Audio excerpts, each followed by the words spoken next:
This is the Bad Batch podcast on TV Podcast Industries. We're back for the finale of the Bad Batch. Season 3, Episode 15, The Cavalry Has Arrived. Change of plans. You two, head to the communications array and try to contact Rex. I'll infiltrate the base myself. Not happening. Yeah, we've handled worse situations than this. Wake up, Wrecker. Clone Force 99 died with tech. We're not that squad anymore. I've been inside that mountain. I know what we're up against. If we all go in, we're not all making it out. Omega needs you both. So, I'm doing this alone. It's what I deserve. Don't even think about Plan 99, Crosshair. Omega needs all of us, and so do those clones. We've always known the risks. And so did Tech. We do this together.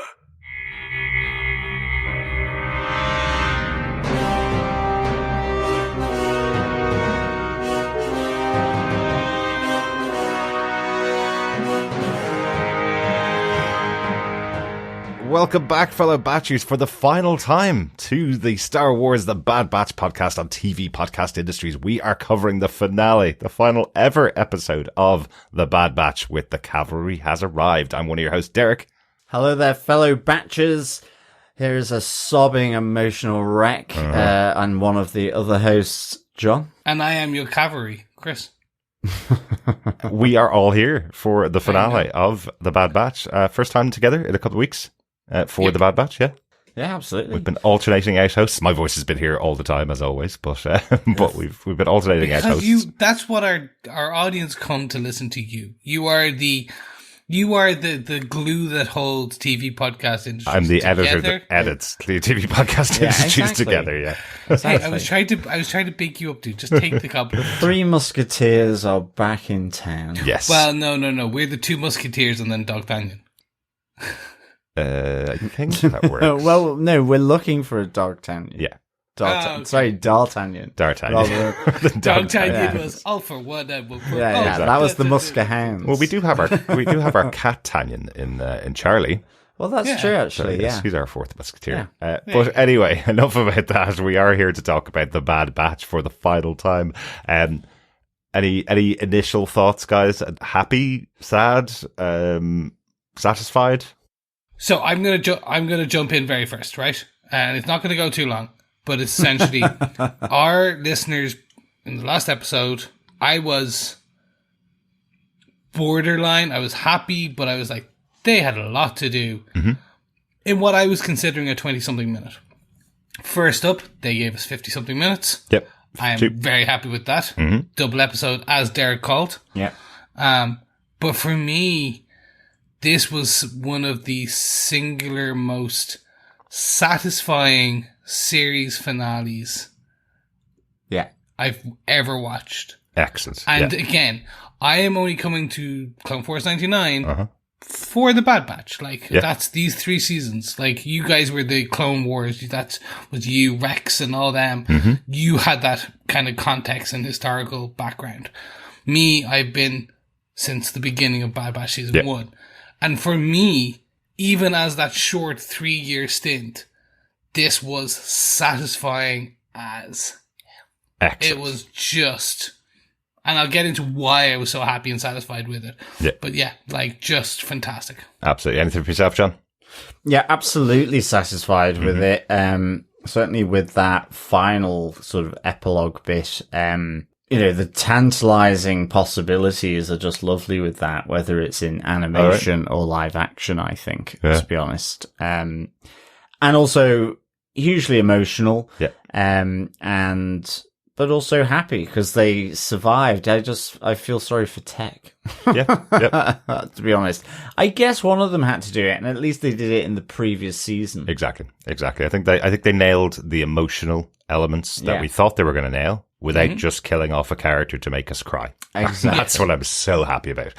Really delighted about it. And I will say, I learned this week after listening to my usual other podcasts, as I always do when we're covering a show, listening to other people's podcasts. I learned this week what the one phrase I absolutely hate in podcasters who get a bit negative about shows is.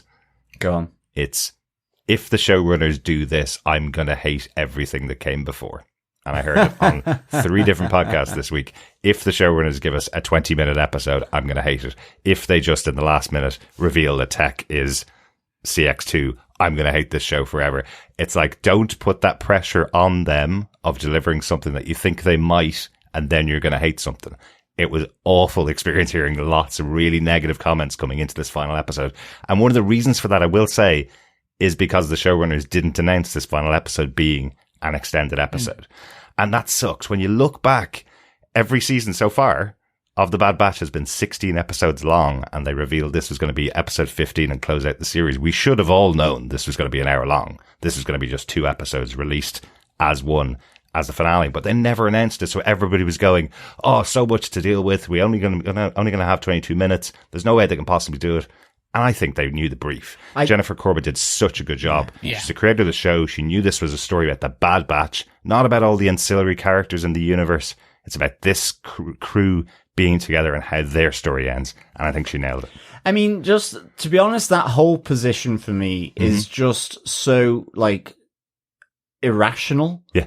It makes absolutely no sense. Absolutely, you can be disappointed or whatever. Yeah. That's your right to be. But say I'm going to hate everything that, you know, of which 90% you enjoyed before, it is just the craziest notion. And it's also completely crazy that you would kind of advocate for that position on a podcast. And I think the third crazy thing about it is just this idea that they seem to want to know absolutely everything. Where's the magic of just going with the story? Flow? Yeah, go with the story. Like this, you know, because that's it. In their episode 15 coverage, they're just going to say, oh, they never said it was going to be, you know, 51 minutes long or something. I would like say that. most of the podcasts I listen to, they will watch this episode and go, that was brilliant. That answered all the questions that we wanted. I'm so sorry I was so negative last week, but don't be that negative in advance of things you don't know. But anyway, sorry. A little bit of an offside rant. That's not how we normally conduct our podcast here. We look at what we've actually seen and judge it based on what we've actually seen, usually not speculating about what they won't possibly maybe give us in the future. So we will continue to do that on our finale coverage of The Bad Batch. Yep, it is series retconning, fandom retconning. Yeah. We don't do that here. But if you do like what we do, why not head on over to tvpodcastindustries.com, where you can subscribe to the podcast to get all of our feeds, all the shows we're covering. The boys are covering the Dead Boy Detectives over in the Sandman universe. It is very good. They recently finished Shogun. There's another good one. Epic. And obviously we're finishing here, but there are more shows coming. We have Tales of the Empire in the Star Wars universe coming very soon. You have The Acolyte in the Star Wars universe coming very soon. And if you like some adult superheroics, you do have The Boys from the team over in Amazon starting very soon. Yes. They're going to be busy this summer. June 13th, coming back to The Boys for its 4th season, election year. Is what the subtitle is going to be, so that's going to be a lot of fun. I'm really looking forward to that. We will have our Tales of the Empire episode out after it's released. It comes out on May 4th, of course, because May the 4th be with you. That's this weekend. We will be recording our podcast about that. We'll also wrap up our Cantina quiz on that. So if you've joined us throughout the season, getting your questions for the Cantina quiz, get them into us. We'll be doing our draw on our coverage of Tales of the Empire. So you'll have 15 questions. I think it is. We've worked out for the chance to get your hands on the 5 Bad Batch Funko Pops. Just get your answer to each of the questions. Email them into us to feedback@tvpodcastindustries.com. And if you have any thoughts that you didn't get the chance to send in to us on the Bad Batch, you can also send us those in as well. Excellent stuff. Shall we get into our spoiler-filled discussion of this finale? Yes, absolutely. Derek, do you want to tell us who gave us what, where, when, and how for the very last time in the Bad Batch? I know. Well, let's start at the start. This show was created by Dave Filoni and Jennifer Corbett. The executive producers for the show have been Brad Rao and Jennifer Corbett. This episode was written by Jennifer Corbett, and you can tell how much I love Jennifer Corbett by putting her name 3 times there. She is absolutely fantastic as a showrunner for this show and the guiding hand behind the Bad Batch. And do you want to know why the visuals are so good for this finale? And they really were. There were some amazing moments in here. Do you want to know, guys, why? Go on. They gave them more money. Well, partly, but 3 of our major directors for the show directed this episode. Steward Lee, Saul Ruiz, and Brad Rao all directed this episode. So they all took portions and directed this episode. So Excellent. When you've got those big guiding hands behind the show, of course, it's going to look as epic as this episode did. Yeah, nice. And one final shout out, of course, the story editor for the series and for this episode was Matt Michnovetz. John, do you want to give us your synopsis for the final ever episode of The Bad Batch, The Cavalry Has Arrived? Sure. Omega enacts her plan with her fellow captives and escapes to free the Zillo Beast, which goes on a rampage through the facility, drawing the base's troops to try and deal with it. Meanwhile, from the forested slopes surrounding Mount Tantiss, Hunter, Wrecker and Crosshair infiltrate the base, but are captured by Hemlock's CX operatives. Elsewhere, Echo is helped by Emery Carr to find the captives from the vault after they've escaped, and Emery takes Jax, Eva, Ben and Sammy to safety. Echo and Omega continue on the mission to free Nala Se, Rampart and the other clone prisoners. Nala Se goes to the data vault to destroy the facility's data to protect Omega and prevent the Empire from using her research. But Rampart follows her down. After extracting information about Project Necromancer, which he believes will bring him leverage with the Empire, he kills her. Before she dies, Nala Se uses a thermal detonator to destroy the data and kill Rampart. Hemlock, meanwhile, attempts to convert Hunter, Wrecker and Crosshair into operatives, but Echo, Omega and the other clones manage to free them and defeat the existing operatives. Hemlock takes Omega hostage, but she helps Hunter and Crosshair kill him. The Bad Batch all escape to Pabu, where Emery decides to join Echo and Rex in helping other clones.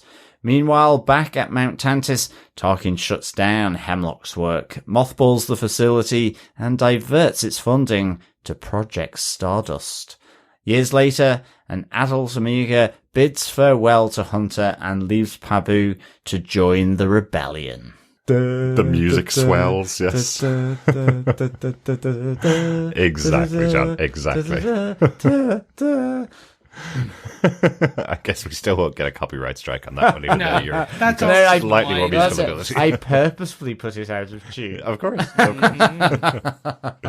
What an epic ending to this series. Yeah, as I say, everything totally wrapped up to at least my satisfaction as we got to this last episode, seeing all of our major characters and how they all end. But we're going to dive deep in it as we usually do, talk about our blaster points, our big moments from the episode, and hopefully we'll talk about everything we want to talk about in this finale episode of The Bad Batch. Let's start off, as we usually do, with blaster point number 1.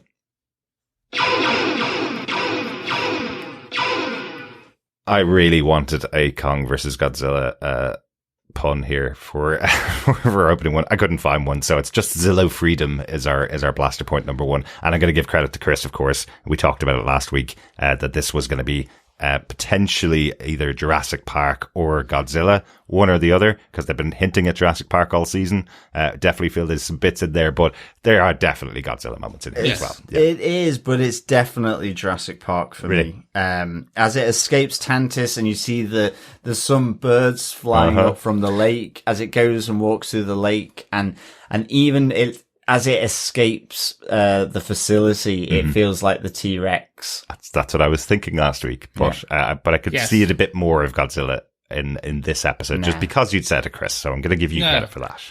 No, and they very much want to pay homage to these two, because you have that scene which is pure Jurassic Park, which is the Zillo Beast, as you said, John, like winding through the forest and then into the lake. And it was like, that's a shot directly ripped from the OG Jurassic Park.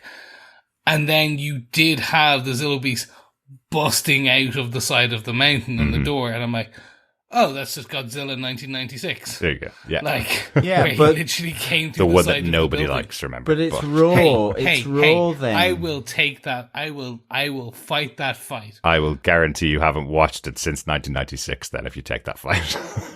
Matthew Broderick is fantastic in it.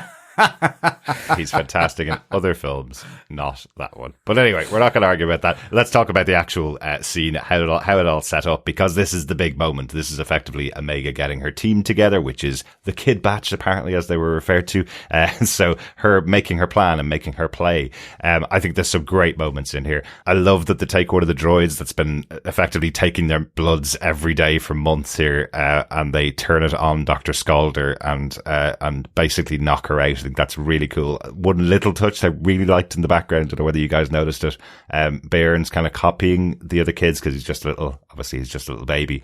But the minute Scalder falls flat on her face, he laughs at the fact that she's fallen over. I thought that was a nice little touch. It was. I actually really liked just how slowly the floating droid sort of came around. Really good. And it was like creeping up on her, and then it's like, doink. I was like, really good. I was fully expecting literally like a Acme level like hammer on the like its hands to turn into like a hammer, just bunker on the head. Okay, hypodermic needle, way better. Yes, more Star Wars. Yeah, but like Acme the hammer. Slow creep behind. It was was like, yeah, okay. It was like it was the droid equivalent of tiptoeing up. Yeah. Yeah.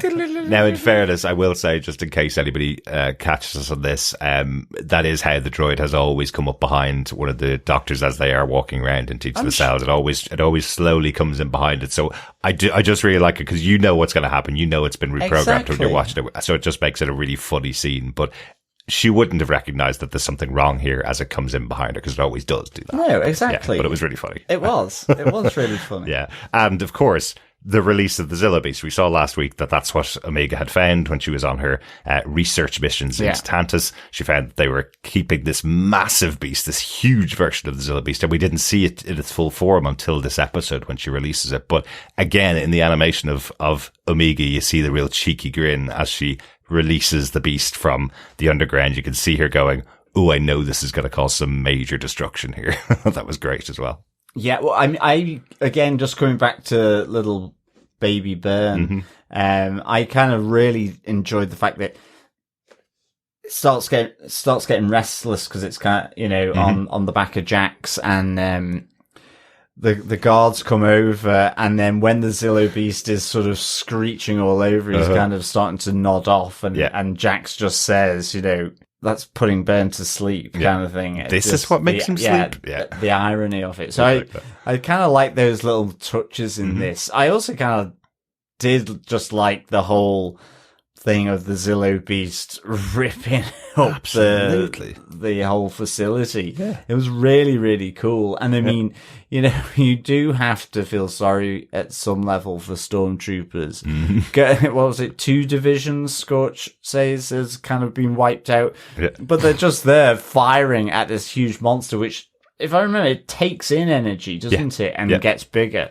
So, like, they're really just, it's ineffectual. Completely, but they still stand their ground and still keep firing more and more at it. But there's also some great, again, in the animation, I think there's also some great touches here. A great one where one of the divisions of the stormtroopers comes in through the door, runs in to try and find the Zillo Beast. It's all covered in smoke, and you see 2 stormtroopers screaming as they're thrown across the room. That was cool. Into them. Thought that was cool. And then as the Zillo Beast breaks out, another division of stormtroopers all line up as the lights go out, and all you see is their fire towards the Zillo Beast. So that was another great bit of animation as they try and all line up to take out the beast. Yeah, and I felt that was really reminiscent of like the clone troopers within the movies as well, because you had that as really great effect, and you never really got that in certainly the original Star Wars movie. I'm talking movies here, and so seeing that effect being done here was really, really cool. It's really cool.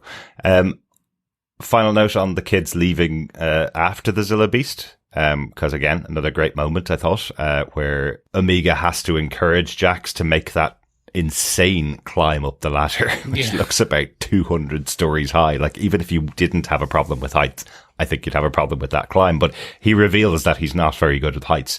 And she talks about the fact that her brother, Wrecker, is the same. He's always had a problem with heights, but he is the greatest soldier that she knows. So I thought that was a nice little moment. I really liked that, actually. I thought it was really cool.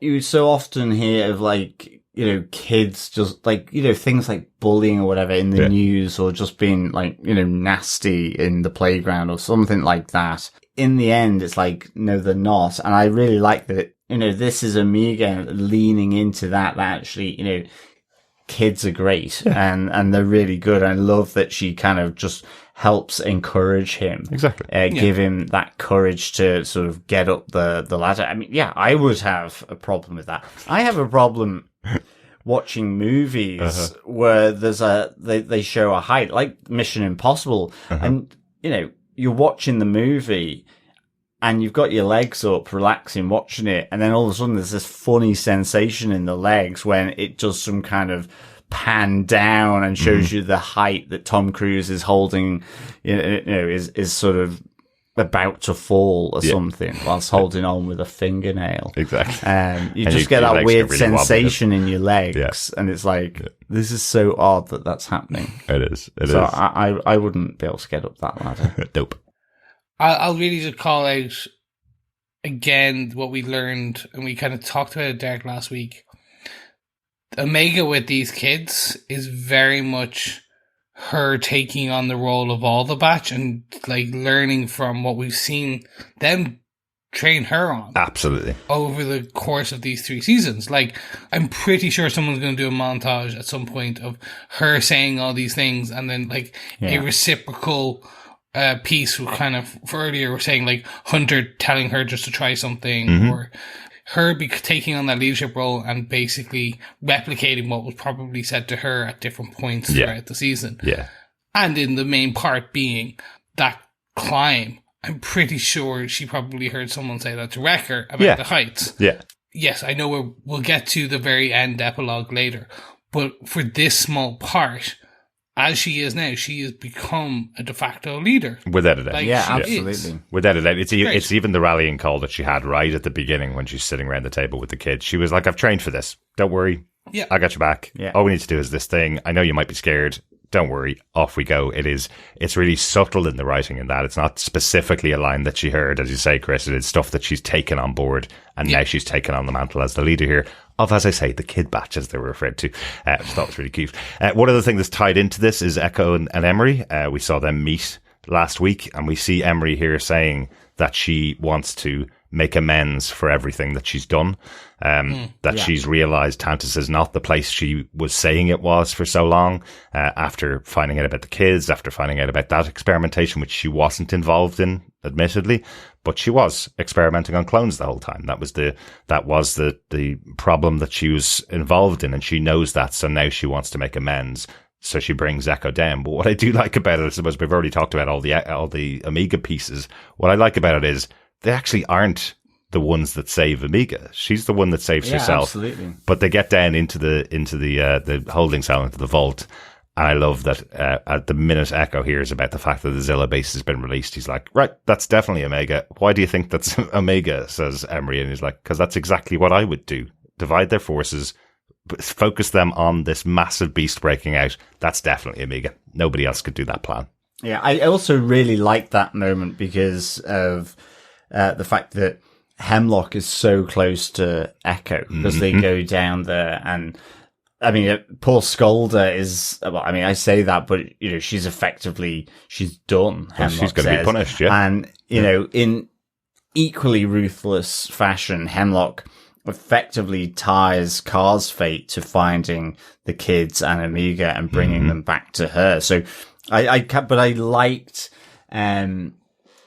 all that. I liked the fact of when Echo walking towards it, going through all the security measures, and she talks about Project Necromancer, and he's like, well, that can't be good. Absolutely. Absolutely.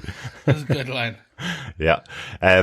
I suppose the final movement then of this piece is, as Echo does save Amiga, when they get up the top, the final, just as they get out, they're waiting for the batch. She believes they're going to be close by. She's about to get taken back by 2 stormtroopers. Echo stops them with a shot, which is great. And Emery is the one that whisks the kids off the planet and takes them away. Yeah.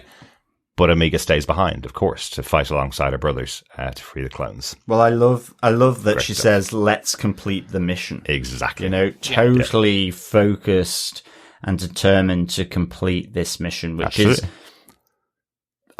is to get the clones that are imprisoned here, but also now that includes Hunter, Wrecker, and Crosshair. Yeah.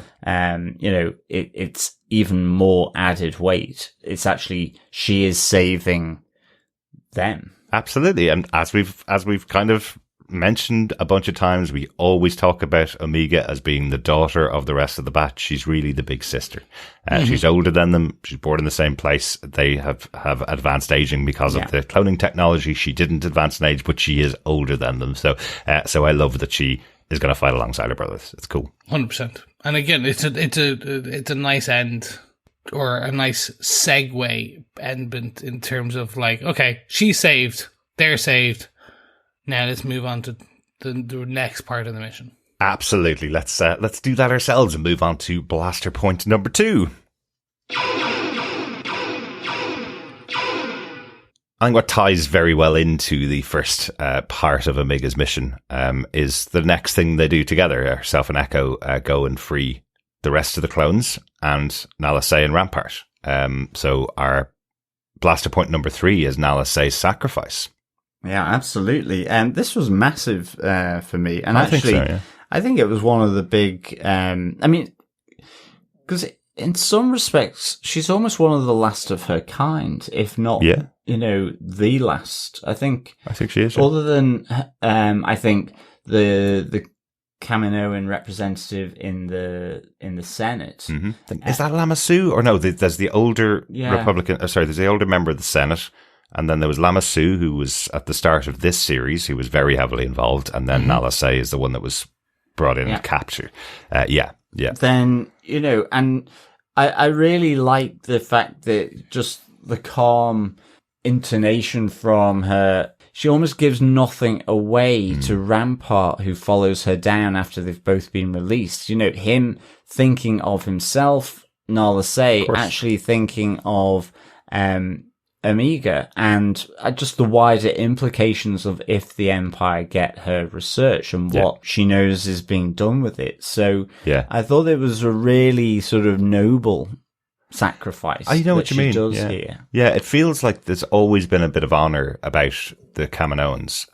They never really knew what the clones were being used for, but they thought they were going to be defenders. As the reveal of the Empire's plan with the clones has kind of come out over the years, there always felt like there was some of their honor was taken away by that. And I felt like in this moment, Nala Se was really redeeming the Kaminoans. She was sacrificing herself for that moment, saying, this is Kaminoan technology. We have the right to end what you're doing with it effectively. So I thought it was really interesting. And I mean, as well, Rampart is let out as well. And he almost and he kind of defaults to form, which is, it's all about him. As in the synopsis, I kind of said to use leverage with the Empire, but was it to restore himself to some level in the Imperial Navy by having this? But you just go, oh, okay, noble Nala Se and Rampart just defaulting to self-preservation. Exactly. Yeah.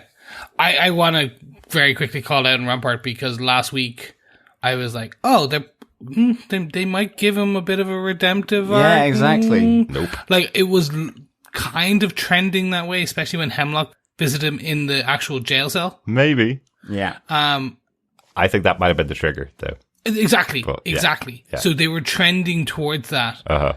And then that trigger, I was like, Oh, that's some beautiful writing. Like, that is, like, proper. It was. And again, we talk about this in a lot of our shows when, like, there's a really good piece of writing, when there's, like, there's a really emotional kind of dialogue or monologue, and you're like, oh, that gets me. Or it's true human behavior. Like, it doesn't feel like it's a scripted, like, if Rampart was a real human, because we all know one or two Ramparts in our lives. That's what they would do in that situation. Like, it's 100%, they default to their most basic animalistic self-preservation. He's like, I will get ahead if I do this. Exactly. I can get better. This will self-serve me. And that's it. It's the ego of Rampart, which is so nicely sort of, I guess, battered by Hemlock within that little standoff in the cell where Hemlock effectively says, I'm indispensable. He is, in effect, the same as Rampart. It's just that, he hasn't been court-martialed or made a scapegoat, which he could be quite easily if he stays alive. The Empire's quite good at that. And in fact, Tarkin is very good at that. But, he basically says, I'm indispensable. Yes. Effectively implying to Rampart right there, because you are dispensable. Well, you should have learnt something that would make you indispensable to the Empire, or you wouldn't be sitting in this cell, basically. Like you say, Chris, it's that real, just rubs Rampart up the wrong way. And then you see him, it's just, with the hindsight of what he does to Nala Se, you can see it in his eyes when the cell door closes, Hemlock leaves, and he sees Nala Se through the cell. Like, you see him starting to think. And then, like, it's when she makes the sacrifice, when she's talking to Omega, telling her, I have to do this. This is my role. You need to be with the rest of the clones and your brothers. And she takes off, and you see Rampart looking on. You're going, oh, maybe he's going to go and support her, and maybe she's going to go and defend her, but it's Rampart. So he's going to be in it for himself. He sees an opportunity there. He hears what she's saying, sees an opportunity, gets her to tell him everything about Project Necromancer off screen. But when he hears that, he's going, this is what I can use. I can now put myself in this position that only Hemlock has been in. But that moment when you have Nala Se in her hand, holding the thermal detonator, which we know from Return of the Jedi, obviously that great scene with Leia holding the thermal detonator up to Jabba the Hutt. That's the scene that Nala Se's got here. She's holding it in her hand. We can see it as the audience. He's on the other side of her. He shoots her, and you go, well, she's already set that off. You're about to die right now. Well, that's it. And I think she says something like, she must destroy her science. And in the end, that's quite a foreboding to say, and it includes her, because it's her mind. It's in her head, It's her intellect. As with all the Kaminoans, they were good at doing that. Exactly. Well, effectively, that's what Hemlock has done. He brought her there, threatened Omega. Omega wasn't there in Tantiss originally because they knew what her ability was or her importance. She was there to make Nala Se do the work. So they could just do that again if Nala Se is left alive. Somebody else could take her and try and use her the way that Hemlock did. So she sacrificed herself. And a great shot there from the outside as the explosion goes off. Killing Hemlock and Nala Se as you see the fireball effectively on the side of the door. I thought that was cool too. Yeah. Anything else about the sacrifice of Nala Se? Yeah, I have a small bit. Good. I'm sorry. You said it, and it was one I was like, come on. Necromancer was discussed off screen. Off complete, like, we think we fully understand 100% of what Necromancer was about. We are making a lot of assumptions based on from watching this show, from seeing what we think is a clone, and knowing that Nala Se does cloning technology as a Kaminoan, understanding that Omega, and there's the M count metachlorians, and then having the other children being force sensitive or something. Yeah. We think we know what it is about in terms of transferring Palpatine and his consciousness and his maintaining his Jedi powers from clone to clone to clone. We think that is what it's about, based on understanding where the future of the series goes. Yes. In the sequels. Yeah, and also the fact that early on in this season, the Emperor did a personal visit there. I mean, that's the thing. Yeah. Because, I mean, maybe it's more around the Tarkin point, but it's almost... I almost had the feeling Tarkin was overstepping his authority here in terms of what he does to Tantiss. 100%. That's we will talk about that exactly. Tarkin point, but I do know what you mean. I actually had it in our notes, Chris, to check and see if everybody's happy enough with what was provided in the series about Project Necromancer, or if it's something that we felt that we were shortchanged in what they were giving us in the series. I don't know right now, because I feel like we have enough and we've put it together, and we understand what they were using Amiga for and what they were using the kids for, and we feel the idea is a vessel was going to be created to put the Emperor in, because that's the end point. That's what we see in the future. Yeah. Hemlock was closer than any scientist within the Empire has been in the past.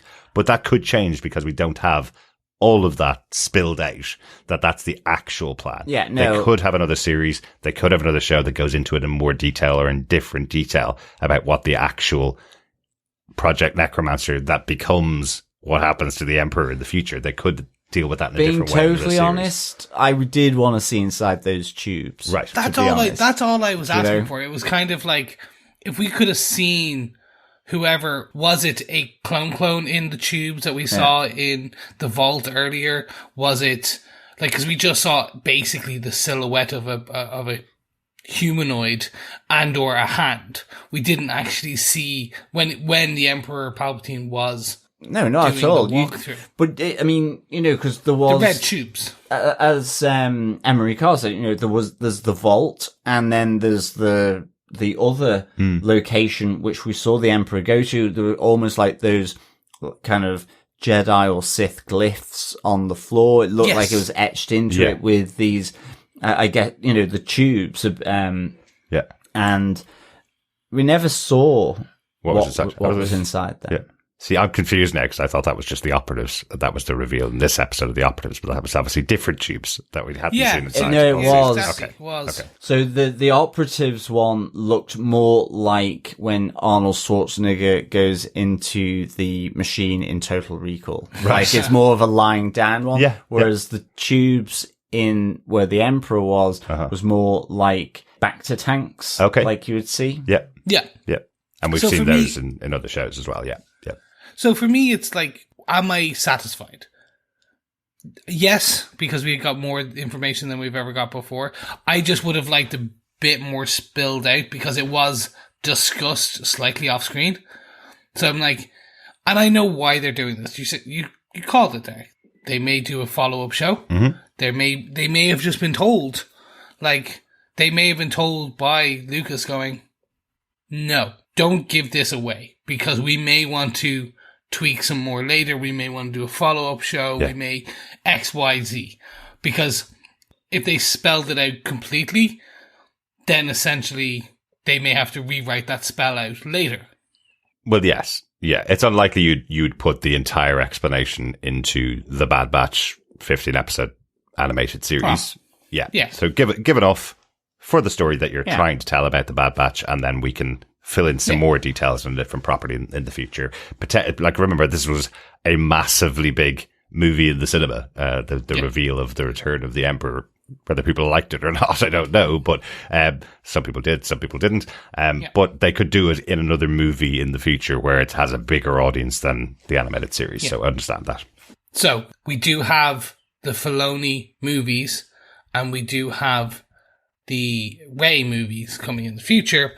Those are probably you're right, those are your bigger properties, your bigger vessels to hold some of that, which is tangentially connected via Filoni's universe and what he does. And Ahsoka and stuff, and then Rey being what happens at the end of Skywalker. For me, it was just like, I was that, just give me a tiny bit more. I was just very much, because it was just, the bit that kind of flummoxed me was, it was off screen.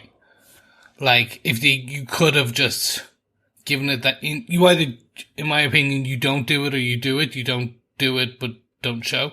Okay, it's like a show and tell kind of thing. You show and you tell, or you don't show at all. I do personally. I think we had 2 episodes where they laid out enough information, or as much information as they were going to give us in this show. That's probably what I'd say. There's the moment in this episode where we have Emery explaining to Echo about Project Necromancer, and she gives the details about the kids and their use, well, as much as she's going to give to Echo in a quick couple of seconds. And we've had Hemlock explain it to Omega earlier on in the season as well. So I think that's as far as we were going to get in the show. So I'm probably not disappointed that way. And hey, they did the old entertainment trope of leave them wanting more. You're still interested in finding out more about Necromancer, right? Yeah, absolutely. So that's what I'd say. But let's move on to our next blaster point. Blaster point number 3.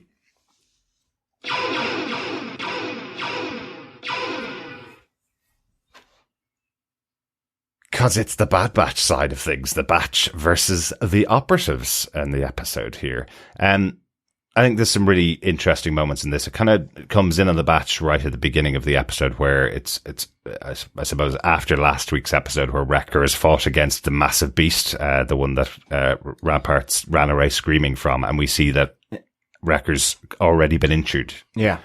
And we see that Wrecker has already been injured, and he's already a little bit down. Wrecker is wrecked. Wrecker's pretty wrecked. Yeah, I think you'll find. Yeah. But we do have, with the 3 remaining members of the Bad Batch, we do have the big give me freedom or give me death moment between the 3 of them. I think this conversation that goes on where Crosshair is looking back at Wrecker, and Wrecker's doing his usual rallying call of, oh, we've been in worse situations than this, which is what he says every time he's in a bad situation. What are the worst situations that the Bad Batch have been in than those situations in the past? Crosshair responds basically going, look, I know that you feel that way, but we haven't been Clone Force 99 since Tech died. We haven't been able to get ourselves out of every situation, and we haven't worked as a team. So you guys go off, make the call to Rex. I'll go in and I'll rescue Omega from Tantiss, because that's what I deserve. And if I die in that pursuit, then I die in that pursuit. And we get the boys rallying round going, no, all of us together as one, we're doing this together. Loved it. It was your typical, I want to call it Band of Brothers, but I mean that kind of World War II war film where you rally that army, rally that band. Exactly. Fantastic. I want to make one very funny piece, which is Crosshair's line to Wrecker. What made you want to wrestle with that thing? Absolutely. And I was like, that's literally what we asked last week. Absolutely. He's like, because I could have. I did it. It felt okay at the time. Yep. Yeah, I thought I could beat him. Yep. No, absolutely. Like, and this moment, just before they kind of infiltrate Tantiss, I think is really good. And certainly I think it's heightened just because of Crosshair's journey as well. Through, certainly the whole of the series. Absolutely.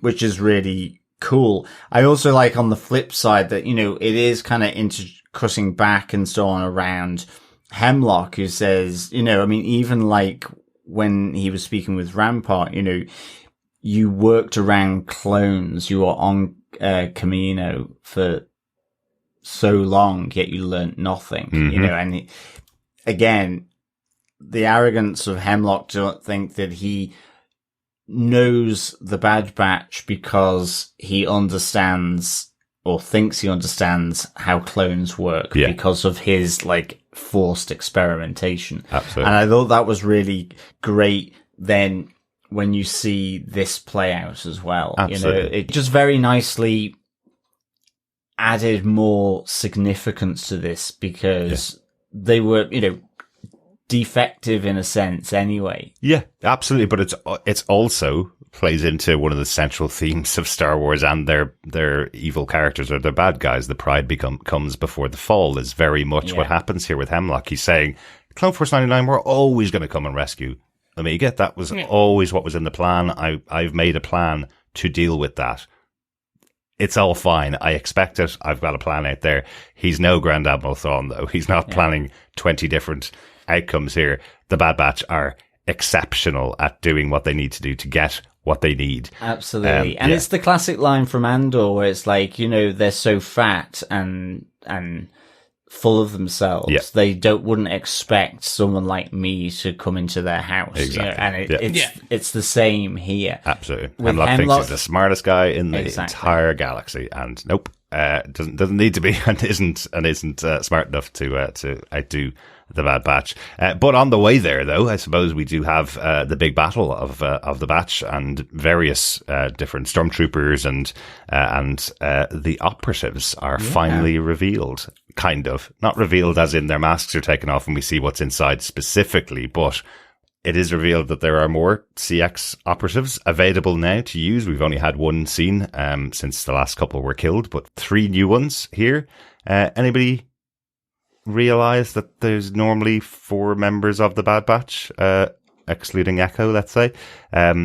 Did these 4 look quite similar to the Bad Batch with their own abilities? Well, and the look of them, like one looked like he had the goggles of tech. There was the sort of larger framed CX operative, and you had the swords coming out, which was kind of like Hunter's knife, and obviously then the assassin, the one operative that CX2, that we've seen, who we felt seemed very similar to Crosshair. So. Whether, who knows? But it was a nice little reflection, really, wasn't it, to the Bad Batch? Because in a sense, you could argue they started out like that themselves. Kind of, yeah. You know? And Crosshair, it's taken longer for him to actually change from that. You know, a good soldier always follow orders. Exactly. These are operatives that don't question orders. They just do it. And so I kind of like that symmetry a bit taking place here in this fight scene. And also, the fight scene was just really cool. And, you know, at least it sorted out Crosshair's shaking hand. Well, yes. Yeah. Wow. He's going to be back on top form with his sniping now. Yeah, as CX2 pins him to the ground and says, "You should have been more careful with your shooting hand," as he takes it off. Yeah, that was a pretty brutal way to lose it. But hands in Star Wars, I think almost everybody's lost a hand at some point in Star Wars. Or legs. Vader. Yeah, but it's the hand, John. It is the hand. Maul. Yeah, Maul lost his legs. He's cut in half. Yeah. Well, one half lost his legs. And his chunk. And one half lost his torso. So there we go. We've got torso in there as well. There you go. But hands is usually the Star Wars trope. But so I like that was included in here as we haven't seen that much since Echo lost his hand. Yeah. But did like the battles, did like the idea, but I suppose the overarching side of this for me, we didn't get the reveal that some people were expecting and that we speculated about, let's say, of who's under the helmet, who specifically is under the helmet of CX2, the character that we've seen really often here. I suppose to me, it was finally put in proper relief, though, for me from what Hemlock's saying and what he's trying to do once he captures the batch and starts to experiment on them. What's really underneath the mask is a clone has been transformed back into those old mindless clones with a specific function underneath them, and that function is to do whatever the Empire tells them to do. So it's bigger than just having the Order 66 embedded in their coding, let's say. It's bigger than that. And for the Bad Batch, who've become the most unique of all clones, the most separate of all clones, and as we say, the defective clones, to have all of that stripped away completely and turn them into tools of the Empire again would have been such a stark ending for those characters. So I think what they did here by showing these 4 versions of the Bad Batch kind of as CX operatives is telling us this is what would happen to your favorite characters if they don't get out of this situation. I think it worked really well for me. Oh, absolutely. I really, I loved this tension. I mean, even, you know, you see the conditioning process starting on Hunter and so on. And you are just there kind of going, okay, because hindsight's a great thing, but at the time I was there going, okay, this doesn't really look good. I mean, even the fact that they were captured, the fact that Crosshair did lose his hand, like I was half expecting that it was just a bluff and the sword came down, not chopping off his hand. Right. And it's only until later on that I actually then was like, oh, he actually did. Yeah. And they're in bad shapes. I mean, these operatives are pretty darn good, really, as well. Yeah. Like, it's a proper battle. It's a proper fight that they have. Like we see then in the training room when the Amiga's scoping out how to save them, and you get the distraction from Echo and the other rescued clones who are staying back to help, which again is another good brotherly moment. Absolutely. There, like with Amiga, that sort of band, as you said, Chris, the band of brothers element. Oh, as all the clones are declaring, I'm Spartacus, I'm going to join you on this final fight. I've got one more fight in me. Love that. That was really cool. So were they other defective clones, or this is the question I had, because basically were they just standard clones who were then slowly brought back, as you said, the programming was brought back to 0, and then they were given slight upgrades in terms of kind of, we're going to make you extra buff, so you're kind of a wrecker type, we're going to make you an assassin type, we're going to make you a swordsman type, hunter type. Like, that's the bit I just didn't fully, because to my understanding, the standard clones, like your Rexes and all the others, were just rank, like soldiers, infantry. The regs are regular. Yeah. They're just regular clones. And then you had Clone Force 99, which were the defects, the irregulars, and their whole thing was, due to whatever, they were slightly different, defective. Yeah. One was super strong, one was explosive. Like, where it looked like the operatives were somewhat similar in that you had an assassin like Crosshair, like you one who was really good with his thing. Okay, I just didn't fully get that part. I think what's happened here, and this is just a simple line that Hemlock says. So he's trying to convert the Bad Batch to make them operatives. And he says, if this fails, there's plenty of other clones that I can do this on. Yeah?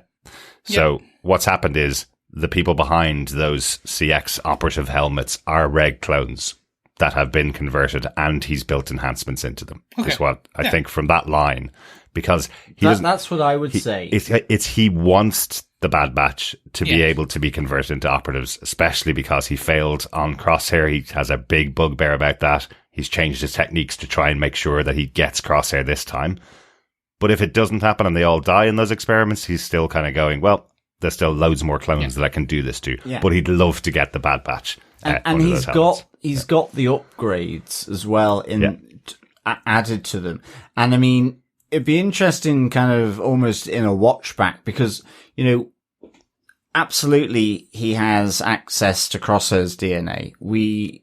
You could quite easily say Tech's DNA as well because he had his goggles, so had the body. Potentially.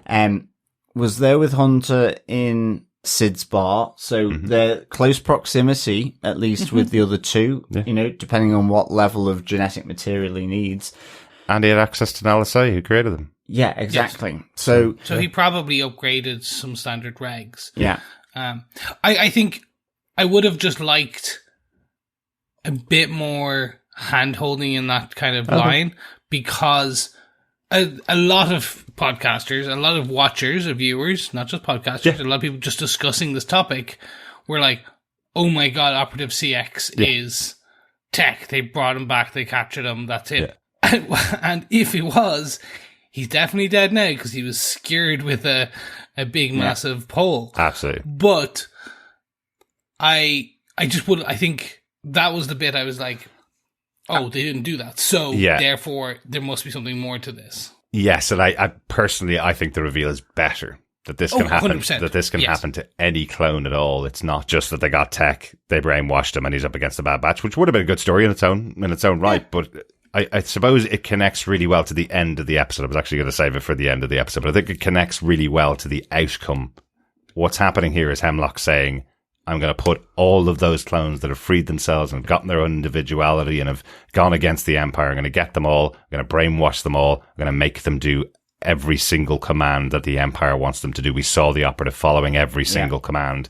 Yeah. So he said, now, I've got the technology to change everybody. And if he succeeded with the Bad Batch, even the most defective or changed or advanced versions of the clones, I can do that too. So I think it's a much scarier proposition rather than just he was able to get tech to be brainwashed. He's able to get everybody to be brainwashed. Yeah. Because the other thing I was wondering, is it the same technology that they use here as they do on Dr. Pershing in season 3 of The Mandalorian? Because I think there is some discussion in there about it being technology having come from the Empire. Right. I might be totally wrong there, but as well. No, I think you're on something.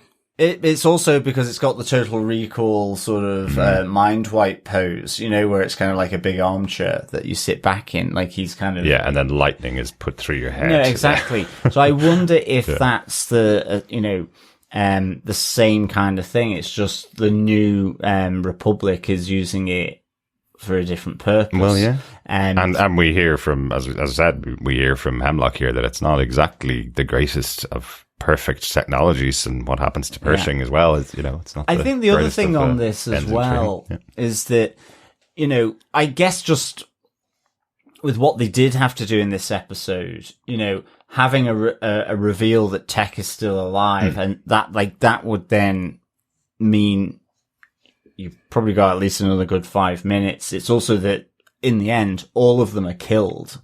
So I guess that reveal of it somehow being looking like Crosshair, one of them looking like Tech, and like having to kill themselves, like that's really meta.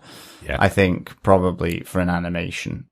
Yeah. But I just kind of like the symmetry that they kind of looked like them, and you could extrapolate that they probably got those skills because of either DNA collected or DNA that was already banked with Nala Se. Yeah, or Hemlock trying to create his version of the Bad Batch. Yeah. Not only were they killed, John, sorry, just really quickly, not only were they killed, they were all killed pretty brutally. The one that we've seen, as you said, Chris, he gets pinned against a wall and exploded. But there's one moment with Wrecker, that's the one I want to call out, where he kills one of the operatives, where he slams his face through a wall into one of the energy boxes, or whatever you'd call it. But you just see his body hanging off the neck from being stuffed in a wall by Wrecker. Like, I thought that was a pretty brutal death for one of the four. I thought Wrecker roaring into action. It was so primeval. Yeah. It was really, really good. Absolutely. And even harpooning Hunter, with the staff that he pins, as you say, the operative to the wall up in the chamber is really good. I mean, it's properly it's a great fight sequence, and even just with the training room, the walls changing round. Initially, I was like, "Oh, what's going on here?" And then it just really, really cool. Absolutely love that. The floors raising and falling and stuff. That was really cool. Yeah, definitely. I know you quickly mentioned the tension earlier on. I just want to say, obviously, watched this episode multiple times, as I always do for the podcast, but I actually asked to go in late to work on when the day it came out so I could watch it as it aired. I couldn't take my eyes off it. I wanted to just see the first couple of minutes and then watch the whole 52 minutes, and work were fine with me coming in a bit late, which was nice. But the tension of watching the episode the first time, because everybody, including us, has been speculating someone's going to die, and they set up so many moments when at least one of the characters, I even felt, even though Wrecker's the big, soft, cuddly one that will get through most things, I even felt that moment at the start where he says he's a bit kind of powered down after the fight last episode. I was kind of going, they're setting this up that he's not going to be able to fight off 20 clones or 20 stormtroopers in this episode. Something's happening to Wrecker. I thought everybody was a possibility. And they have used up the last of their sort of medical jabs and so on. Absolutely. So absolutely. Yeah. And even, in the fight with the operatives, I mean, it was kind of so frenetic. Like that one clone that gets the yellow sword sort of through him from the other side of one of the training walls. Yeah. And I was like, oh, okay, then. Definitely dead. Definitely gone. And someone's going. But the tension throughout was awesome. But we do lead to the death of a couple of major characters after this battle. So they've taken care of the operatives. Hemlock gets his hands on Amiga and handcuffs her with him, takes the operatives controller so he can get access to his ship, and goes out on that massive platform outside of Tantiss base. And then there's the standoff between, as we say, Hunter, who's been injured, Crosshair, who's just lost a hand, and on the other side, Hemlock, Scorch, and Amiga. Scorch taken out pretty quickly. Not just pretty quickly, just like it was. I was expecting a bit more. It was just like, nope, you're gone. Bye. That was it. I think the other thing in this episode is, and maybe I don't know, but I just felt like the blaster hits on like the operatives as well as then on Scorch. Yeah. It just felt like they were kind of. Yeah. No, but highlighting them more, because there were a few headshots, like, bang right in the middle. Yeah. And you could really tell. Yeah. And it felt really kind of visceral. Quite live action, really. Yeah. So that was the one thing and look, we'll get to the actual, that's my acne level falling from a large height. They went out, the three directors came and they delivered, because they came out with, look, this is the end. This is our final bit. Mm-hmm. Do you know what? Do this as this was. The justice it needs, and as if it was a live action. Yeah. Like, this is our movie. This is our swan song. And I know I'm being kind of melodramatic in terms of my vocabulary here, but that's what it felt like. They were like, if you've been with us for 3 seasons, if you've been with us for 45 episodes, you deserve the headshots, the visceral punches, the people getting what they deserve, the true rampart, the human emotion, all that. So it's just that. And then you deserve getting Hemlock and the end he gets. Yes. So this standoff was just mwah. It was so good. And again, to involve all three of them, Hunter, Crosshair, and Amiga. She makes her plan. She still has the wonder tool in her pocket. I wonder if she's still carrying that in the future. That could be her kind of go-to kind of get out of trouble. Yeah, but as she stabs Hemlock to get him to raise his arms, the Crosshair shot taking out the shackles, and then multiple shots into Hemlock. He's dead way before he falls off the side. Oh, yeah. Like, you often talk about that where the villain dies and they're not dead because we didn't see the body hit the ground and it didn't splash into a million pieces. I feel like Hemlock's dead right there. But that's it. But great villains require death from a great height. Whether it is Die Hard, whether it is Emperor Palpatine in Return of the Jedi. Yeah. So, I mean, it's somehow he came back, John. I know, I'm not saying that Hemlock will, because I agree, like, there was multiple shots. Yeah. But like, I just really kind of thought, that's it. Get them up high. Yep. Perfect. And how they delivered it was really good. And how he falls through the cloud that's surrounding Mount Tantiss was just superb. Yep. I thought it was really good. I even just liked the fact, just before, he says to them, you've failed. And Amiga comes back, you failed too. They're with me, as they all escape their conversion chambers. You underestimated us. Love it. No, exactly. Really good. And again, he underestimates her because she has her trusty kind kind of stabby. I guess it's like a bradawl or something like that. A stabby thing. Yeah.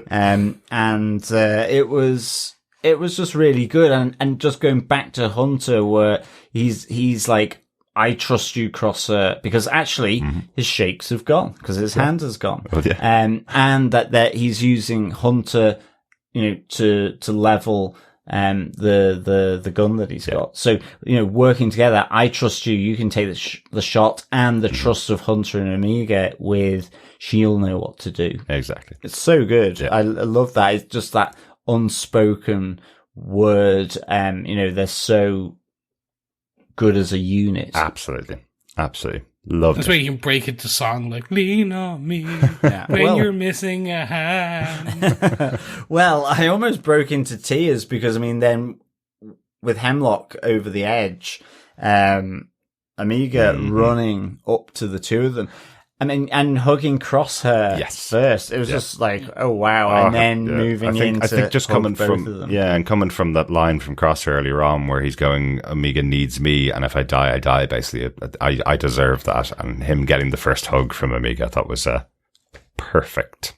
Absolutely perfect. Yeah, really good. That was such a good little moment. And finally, the wrap up of that side of the episode is as the batch get away, as they leave on the ship. Almost instantaneously. I love that. Admiral Tarkin arrives on the Star Destroyer. Love him or hate him, Tarkin is just a fantastic bad guy. But equally, he knows how to make an entrance. Yes, I love it when Star Destroyers come out of hyperspace. Absolutely. Just that.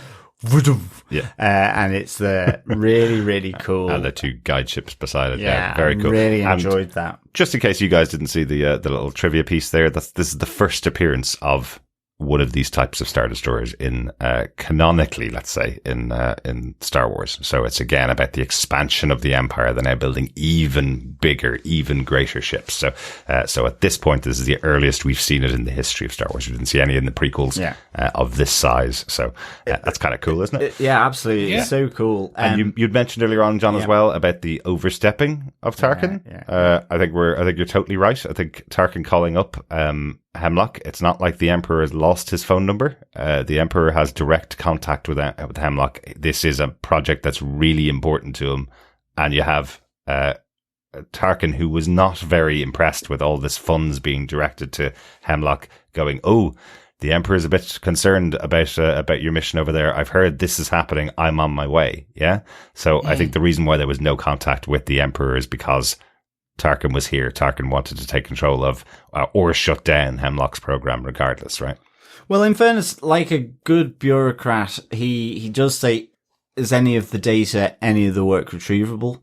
Yeah. And it's not. And then, so in which case he's like, right, mothball this place and all the funds directed to his little pet project in the form of Project Stardust. Yes, it is. Yeah. Everybody recognised Project Stardust from Rogue One. Absolutely. Galen Erso's name for the Death Star. It took me a split second to remember that. Really? Like, yeah, I was like, wait, Stardust, which one's Stardust? I was running through all the, what do I know? And then I was like, oh, it's Tarkin. Oh, the timeline. Oh, of course it's the Death Star. Before Took me, like, again, I assumed, but I was just like, yeah, it took me a second, but it was definitely fun call out. Yeah, it was a cool little reference though, wasn't it? And Stardust being named so that Jyn Erso could find the plans for the Death Star, which was very cool. But also, just a big reminder, because we have covered Rogue One in the podcast, just a big reminder, everybody that was working on the build of the Death Star was calling it Project Stardust, because it does make sense. If you're on a project called the Death Star Project, you're probably going, hang on a second, what am I building here? Absolutely. So a much nicer name for a project that ended off terminating a few planets. Well, and it does turn them to dust. Exactly. It does. Let's get on to our final blaster point. Yes, we've got a fourth blaster point. Because of course we do. We have the epilogue. What happens to all of our team afterwards? Oh, what a cool way to close out the final episode of the final series of The Bad Batch. Returning to Pabu, which didn't get destroyed. And it's a lovely idyll for all of the characters. Perfect retirement location. Really is. I like that the three clones that were saved from the planet have all turned into hipsters. Absolutely. With their hipster clothes and hipster haircuts. I was half expecting to see them having the galaxy's equivalent of a really nice, crisp Pinot Grigio or Albarino wine, looking out over the blue sea of Pabu. I just thought it was really nice. Everything tied up in a really nice bow here, for me. You see the rescued kids from the vault, Sammy and Eva, Jax and Bayan.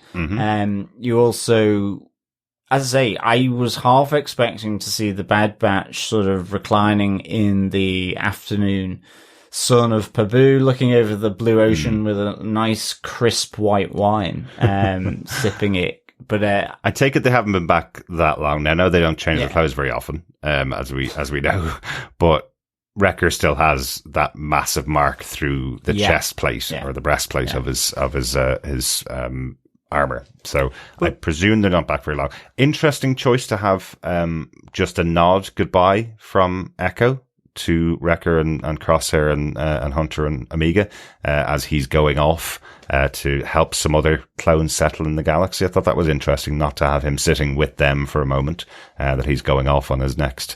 It's not even a mission, actually. Sorry, I was about to say mission, but we've had him and Rex working off screen most of the series where they're working trying to save clones. Here he's saying he's got to go off to help settle clones. Yeah, and Emery is going with him as well to help and sort of pay her penance. Yes, really, and that's really important. She's going to be working with Chancellor Chuchi in the Imperial Senate, I guess, or in her work now, rallying the other senators together. So the information that she has from Tantiss is going to help out the rebellion in that way, and what Chuchi's doing in that rebellion. No, I thought this was great, and you know, I know it's a bit of a joke saying crisp white wine, but they deserve it. They deserve that, you know, as I say, perfect retirement kind of place.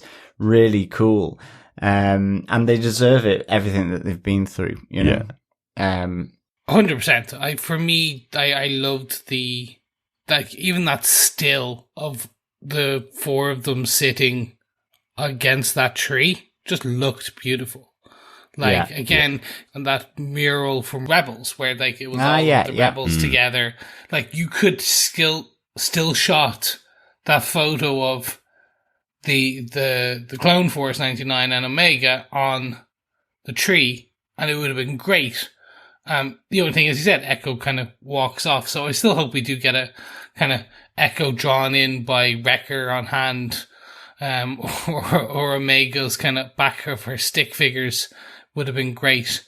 But overall, look, it was beautiful ending in terms of how they pulled that kind of everyone back on Pabu and slowly walking away. Yeah. And I really liked just that line from Hunter where he's saying kind of what you said, John, about, you know, we fought all of our battles. It's time for us to rest now. And Omega's kind of pushing him, going, but what happens to all the clones that are here on Pabu? Are they going to stay here? Are they going to live here? And it's kind of going, well, that's their choice. They're free now. Finally, they've been freed. They can do whoever they want. They can be whoever they want.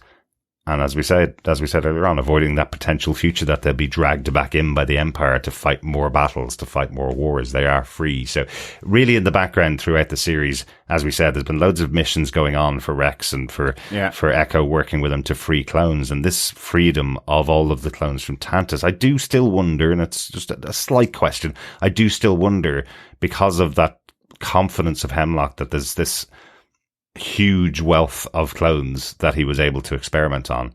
Is that where all of the clones went, or the majority of the clones were put on Tantiss as they were being replaced by stormtroopers? Did he have access to all of those clones? You know, while we did see quite a few of them, and we saw quite a few of them unfortunately die in the battle against the operatives, there's a fair few of them that have been taken back to Pabu, so and to other places as Echo references. So yeah, I think it's a lovely moment, and I do think as everybody sits down together in that silence, an interesting moment as you see Hunter lean back against the tree and close his eyes.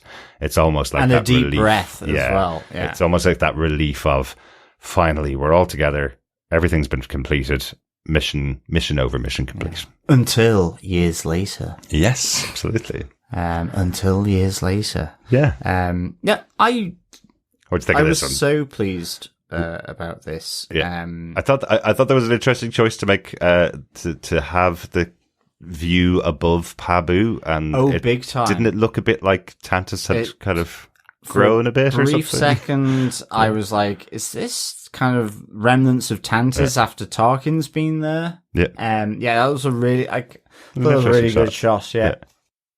Yeah, this was great. This fade to black, and well, not even fade to black. This, I was expecting the few years later, almost piece.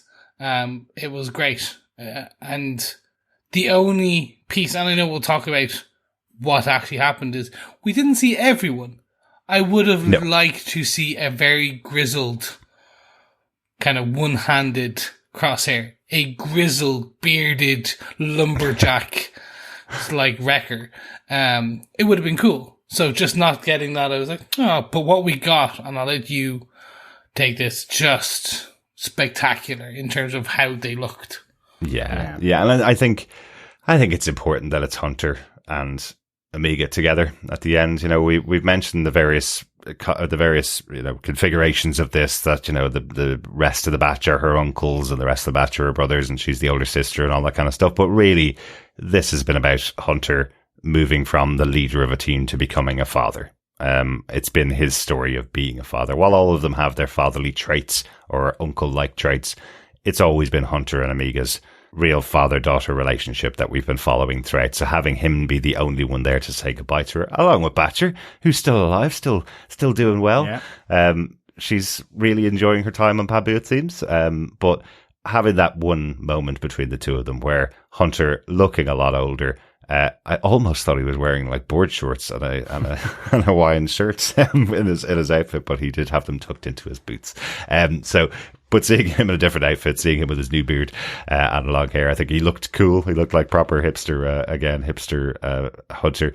But having him have the final moment to say goodbye and kind of allow her to go off on her journey, she's making her choice now to go off and join the rebellion because they need pilots. It's that time of the rebellion now that they're trying to bring people on board. I think that was, if I'm right, that was one of Luke Skywalker's early lines. He was going to go off and join the rebellion because they need pilots. It was something about that, or maybe Leia said it to Luke, we need good pilots, something like that. Yeah. So. No, it was great. And I think for me as well, it's the promise of the fact that she's going into the wider world, and dare I say it, the wider Star Wars galaxy. Absolutely. You know, because I think from this, and I do hope that we see either Omega in a follow-up animation series or indeed in live action at some point. I just think that'd be really cool.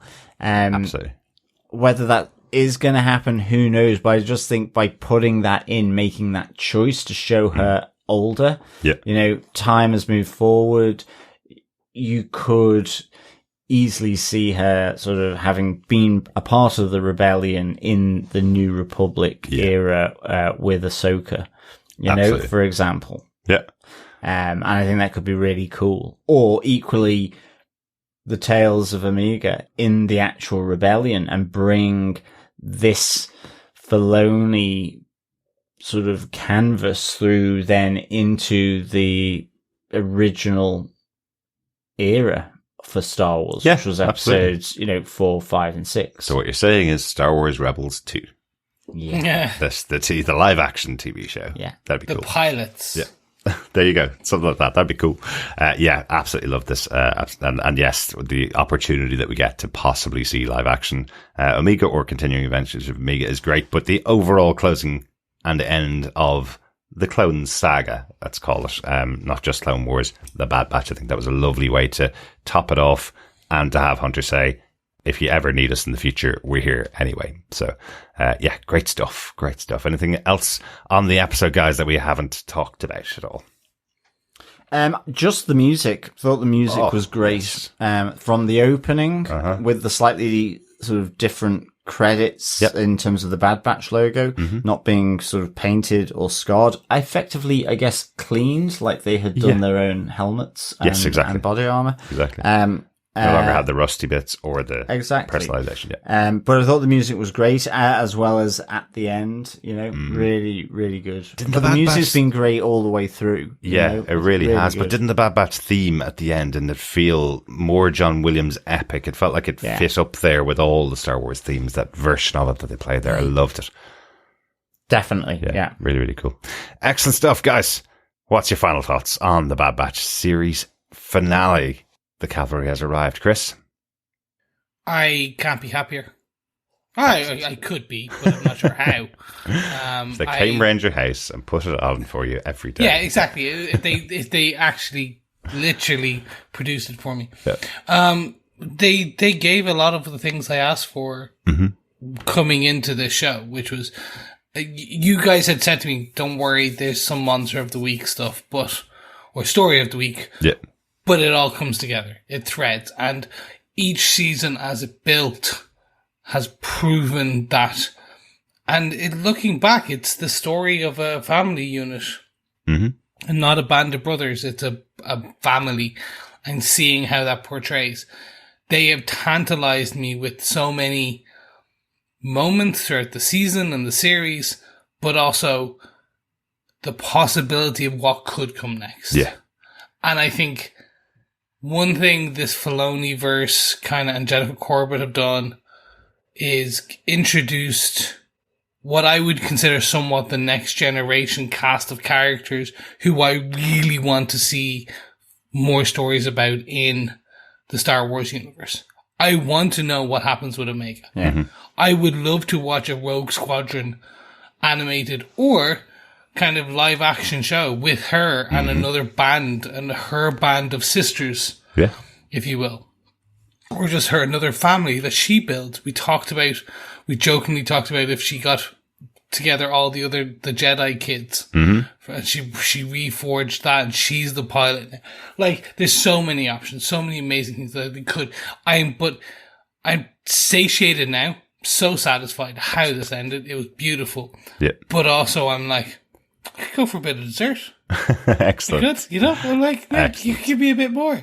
But overall, absolutely beautiful. Stuck the landing, just 10 points. I'd be doing that kind of like 3-point turn, 10 out of 10. Excellent. I think as we call that in Pose, 10s across the board, right? Yeah.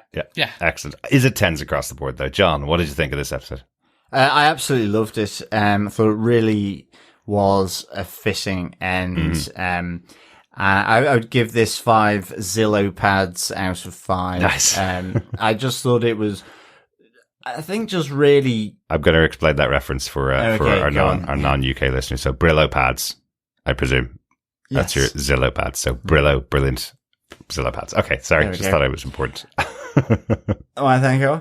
You know, I just thought it really sort of put a really high emotional sort of family ending to this. You know, like, if you think of like Rebels, the family is broken up after that you've been going with, and it provides this emotional rush of kind of sadness, and this provides an emotional rush of pure happiness to see them, you know, like you say, having Hunter just give that long, deep breath out and closing his eyes at the end under the tree with, you know, his brothers Crosshair and Wrecker and Omega. Really It's a great point, because Clone Wars ended eventually when it came back and ended properly again. That ended with Order 66, right? So this is the happiest ending of all of the animated really shows we've had, really. Right? I like that it kind of ties up a really dark villain in Hemlock. It has Stardust involved, Tarkin. The fight sequences just great. Omega sort of realizing, I mean, we've said it a few times in this season where she's taken the lead. You can see the other members of the batch in her. It ends up with her saving her brothers, even though, you know, and I really enjoyed that. I like the whole kind of symmetry thing, like I had said, with the 4 operatives against the batch, the remaining bad batch. I just thought that was really, really good. You know, a reflection effectively of them from the start. Music great, animation great. Yes, I absolutely loved this final episode. 5 Zillo pads out of 5. Fantastic. Just in case anybody's wondering, the reason why I was laughing about when John mentioned the big rounded story for Hemlock, can I say what you told me when you watched Hemlock fall off the bridge? John's instant reaction was, well, I guess we're not seeing him in live action anytime soon. Yeah, that was a pretty shocking death for you, I think, just there. You thought he might get away to cause trouble in a later time. Yeah, I don't know what I thought. I think because I was thinking of Project Necromancer to some extent being fulfilled. Exactly. I thought he would be around to continue it. Yeah. Unless they clone him. Unless they clone Hemlock, and then you've got he is a clone himself, and then he is what he hates. It's all there's lots there. That's true. Yeah, his problem was cloning someone with force sensitive abilities. He doesn't have any, so maybe there's 100 clones of Hemlock out there. That could be it. Great stuff. Yeah, I absolutely love this episode. This is this top tier Star Wars for me. Really, really good. It's a great ending to the series. Really, really enjoyed the whole story of the team, and I think I'm going to look back really fondly on the last 4 years and the last 3 seasons of the show. The 47 episodes that they've delivered have just been so good. Overall, as a package, it's a different show, a different story, and a great epilogue to the Clone Wars series following the Bad Batch and seeing how their story played out. I mentioned it right up the start, but I loved Jennifer Corbett focusing on the Batch for this episode. It was all about them. It wasn't about getting a massive crew of other clones together to come in and save them or help them out. Rex didn't come in with every other clone that we've ever met. It was about the team getting together and fulfilling their own destiny, which works really well. And just a quick note, the name of the episode, The Cavalry Has Arrived. If I remember right, that is Wrecker's first line when Clone Force 99 arrive on screen in the Clone Wars. That's the first thing he says, which is nice. The Cavalry's arrived. Don't worry, guys, basically. So there you go. A little bit of symmetry there as well. Excellent. Oh, after all of that, I think we need to go and get a drink. A massive, massive drink. Fellow batchers and fellow quizzers, it is the final question. It is. The 15th question of this series of the Bad Batch Series 3. The final series, final question. Yes, final question. Here goes. What does Echo call Omega when he finds her on Tantiss? I love this scene, and I didn't want to say it as a quote from the episode. Yeah. I really enjoyed it. So, great one. John, what's the question one more time? What does Echo call Omega when he finds her on Tantiss? That's it. 15th question of 15. Get your answers into us as soon as you can to feedback at tvpodcastindustries.com. You could be in with a chance of getting your hands on the Bad Batch in Funko Pop form. Ooh. Or at least 5 Very members good, of the Bad Batch. Yes. Yeah. Fire them in, fellow batchers. And we'll announce the winner on our Tales of the Empire podcast coming up pretty soon as well. Let's get over to our feedback for this episode. We got some feedback in from all over the place for this episode. Of course, the finale of a series, finale of the show. So first up over on Facebook, we got a message in from Alex Baelish who says, "Get the tissues out. I can't believe it's over. I was not a fan of the darkness this season, but I knew it was necessary. Once again, they took a character that was annoying and made them so beloved as a character.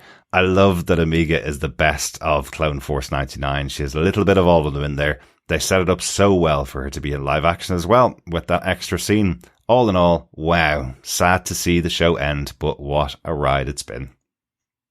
Excellent stuff. Thanks, Alex. Totally agree with that, Alex. Absolutely agree with that sentiment, for sure. Although I did also quite like the darkness. I like the darkness too, but it did go very dark this season though. It did. Just a bit. We also got some feedback from Dr. Bob Phillips, who says, "I really should trust Filoni." Indeed, you should, Dr. Bob. The final episode did manage to redeem Emery Carr, rescue the kids, and have the clones undertake the wildest prison break in Imperial history. But it also kept Tech sacrificed and managed to throw Hemlock off a very high bridge to his end. I didn't quite expect the coda to be so definitive in the timeline, but given it is the last batch, it was a beautiful bow to tie off their story and let Omega pilot waters new.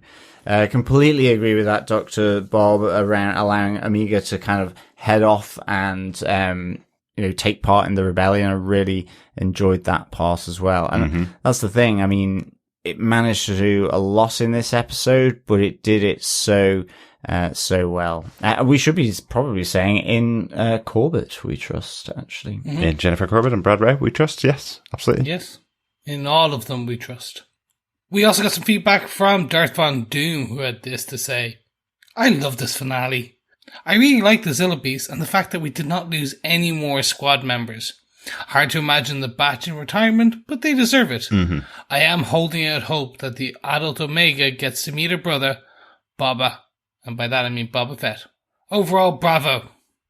Thanks, Darth Von Doom. Yeah, that would be cool. Seeing Boba Fett and Omega. But I'm not sure if I'd love to see it, but I doubt we'll get it. I don't know. I just think there's something about Star Wars Alpha and Omega that just has a good ring to it. I'd love to see. I really like that idea, actually. It would be really cool, wouldn't it? And I think the actor that played Boba Fett in the Clone Wars movie, or the Attack of the Clones, that's what it was. I just couldn't remember it for a second. I think that actor's he's old enough now, and he's been doing some voice work for the Bad Batch. So it'd be interesting to see him maybe play Boba Fett in live action at a younger age with Omega in live action. So Star Wars Alpha and Omega. Give us a call if you want that idea. Yeah. Great stuff. Thanks so much for that, Dr. Von Doom. Joe Herbers says, good finale. I was a bit surprised that no one died or disappeared, and they showed us the Batch living happily ever after, at least for a number of years, and Tech really is dead. Yeah. I think that's the big takeaway now, isn't it?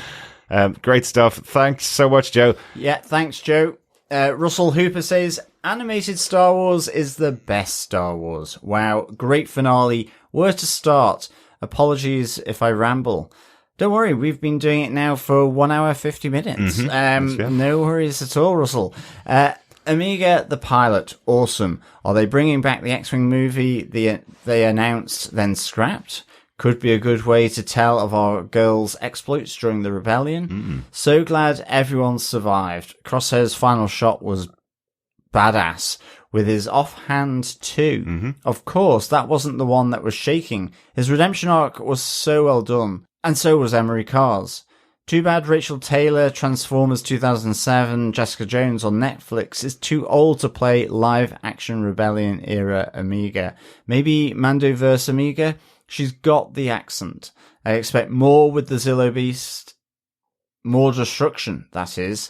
So do we know who the operative is? I'm thinking no clone in particular. As far as Ventress would have been awesome in the fights with the operatives, I'm mildly surprised there was no Rex. Could they pay Cad Bane enough money to tell them where the children's parents are? Would he take the money?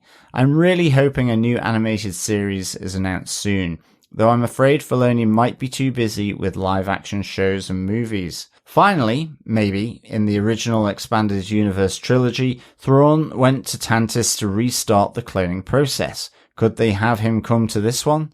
Either to clone or whatever dark magic the Night Sisters do, or just as a secret base. Flag this in case I'm right. Gents, thanks for taking this journey with me. I've looked forward to your podcasts every week, and I'm especially appreciative of you interacting with us. Thank you. Due to multiple reasons, I won't be watching The Acolyte, in large part because I don't have Disney Plus anymore. It's just too darn expensive. I'll keep an eye out for shows you cover on platforms I do have, like Amazon Prime. May the Force be with you, Russell Hooper. Thanks so much, Russell, and thank you. So glad you've been enjoying taking this journey with us and enjoying the podcasts as well. I will certainly keep that in the old memory banks around Thrawn, because not that I had a theory quite as well rounded as that, but I'm thinking that might be the only way you kind of get Project Necromancer happening again. Well, yeah. And you could imagine Thrawn knowing about that. In fact, you can actually imagine Thrawn not really thinking Tarkin is up to much, that he is primarily a bureaucrat. Like, compared to him, I mean. Oh, yeah. I mean, this is a relative thing. Yeah. I'm talking about.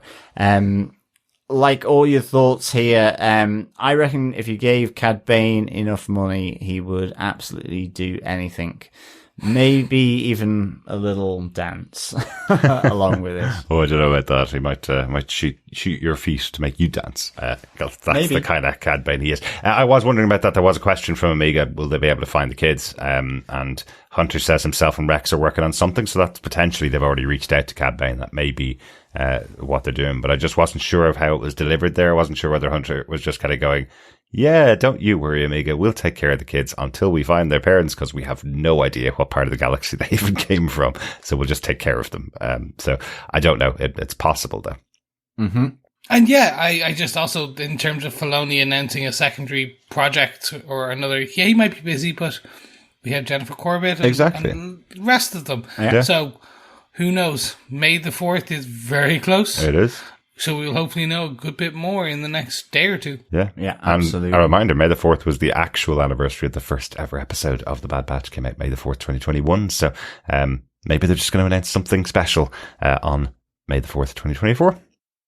Batter Batch. Oh. And finally, just quickly on the thoughts of Rachel Taylor as a grown-up version of Amiga. I think that's a really cool idea. You remember Rachel Taylor as Jessica Jones' best friend? Yeah. In Netflix's Jessica Jones, which we covered, of course, on our podcast here. So I think that'd be really cool.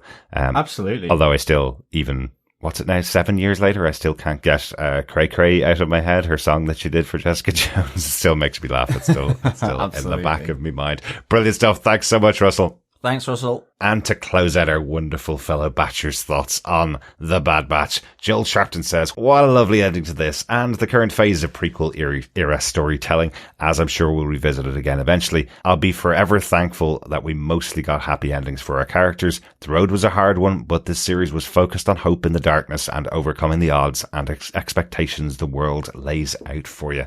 Oh, what a lovely thought, Joel. That's really well put. Yeah.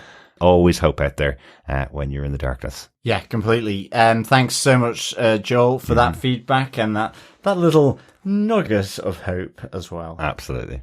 Great stuff. Thanks, everybody, so much for all of your feedback throughout the Bad Batch for the last 4 years of our thoughts on the Bad Batch. I know there's been mention here about Star Wars Acolyte. We're still unsure whether we're going to be able to cover that on the podcast here because it's coming out at the same time as The Boys. There's hundreds of Star Wars podcasts out there. So if we are able to fit it in, we will try our best to fit in the Acolyte. But we will be covering Tales of the Empire in a little while. It's coming out on May 4th.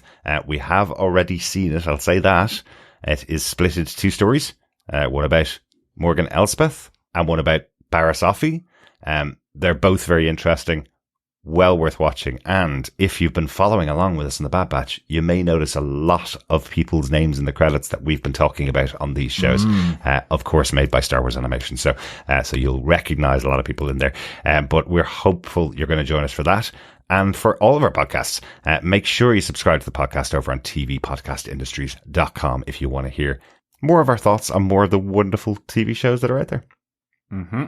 And if you've enjoyed listening to our thoughts and opinions and discussions across the 4 years of The Bad Batch, season 1, 2, and 3, why not head over to patreon.com/TV Podcast Industries, where you can subscribe to us and make sure you get all of our stuff and throw us a monthly amount just to show us your gratitude.